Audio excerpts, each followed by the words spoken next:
Marcus wanted out. Not from the internet itself, just from everything that was being done with his presence on it. So on a Monday in February, he began the process. Delete Facebook, scrub Twitter, request data removal from Google, Instagram, TikTok, LinkedIn, every platform. It was supposed to be straightforward. Laws existed for this. GDPR, CCPA. Legal structures that were supposed to give you the right to disappear from systems that had profited from your attention. But something was wrong with his profile. Marcus noticed it on the third day while scrolling through LinkedIn's deletion confirmation. The platform showed what data would be deleted: posts, connections, messages. But there was a line item he didn't recognize. Behavioral Prediction License. Active. He clicked it. A page loaded. It contained no explanation, only a license agreement referencing something called a predictive data marketplace. Terms he'd never agreed to. A service he'd never heard of. He tried to revoke it. A message appeared. This license is held in perpetuity by third-party platform agreements. Revocation requires approval from the holding entity. There was a contact link. Marcus clicked it. The page that loaded was strange. Not broken exactly. Just wrong. The copyright date was listed as 2019, but the interface used design patterns that hadn't existed until 2023. The contact form had fields in languages he didn't recognize. Submit buttons led to pages that said, "Service temporarily unavailable." He called LinkedIn directly. The support representative listened carefully, then said something that made Marcus's throat tighten. "I don't have access to the predictive data marketplace. I can remove your connection to our platform, but that license isn't managed by us." "Then who manages it?" Marcus asked. "Who owns the company that's holding my behavioral data?" There was a long pause. "I'm not allowed to say.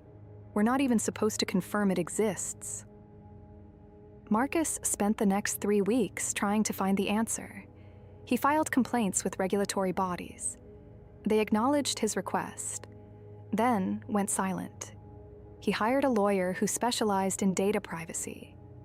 The lawyer reviewed the license agreement and told him something that seemed impossible.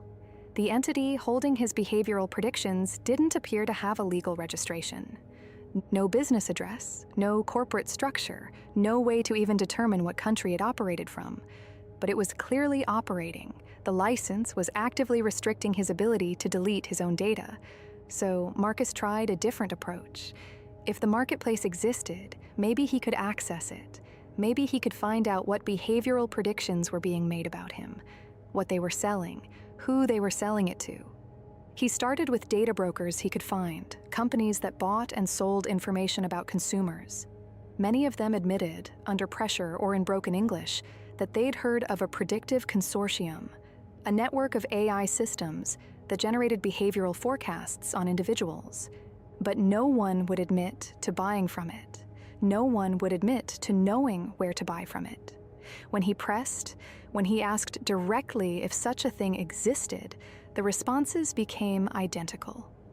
"We cannot confirm or deny the existence of such services." That phrase appeared so consistently across different companies, different countries, different industries, that Marcus realized it had to be a legal phrase, a prepared response, which meant multiple organizations had prepared the same response in advance, which meant someone had told them to. He found the first real clue in a cached web page, a data broker firm that had briefly advertised consortium-grade behavioral analytics. The page had been deleted, but the Internet Archive had captured it. The description was brief. Access predictive data on consumer behavior from the leading synthesis platform. Forecasts include purchasing, relationship, health, and legal decision modeling. Legal decision modeling. Marcus read those words again. It meant someone, or something, was generating predictions about what he would do if he encountered a legal situation, what he would choose, how he would behave. And that data was being sold on a marketplace he couldn't access, to buyers he couldn't identify, for purposes he couldn't know. Marcus tried one more time to contact the predictive data marketplace directly. He set up anonymous email accounts, routed through proxies. He sent inquiries to every domain variation he could create. Most bounced back, but one didn't. The response came 3 days later from an address that showed no sender information. Your request for access to the predictive data marketplace cannot be fulfilled. Your profile has been classified as a security concern due to attempted unauthorized access. Please cease further inquiries. Marcus felt something cold move down his spine. They were monitoring his attempts to find them.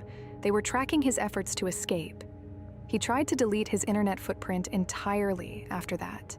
Removed his phone number from databases, deleted old email accounts, stopped posting anywhere, tried to become a ghost in the machine.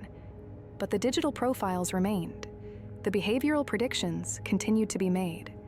By systems he couldn't see, for purposes he couldn't determine, held by an entity that might not technically exist, but was clearly, undeniably real. And one night, scrolling through the dark web, Marcus found something. A forum thread discussing the marketplace.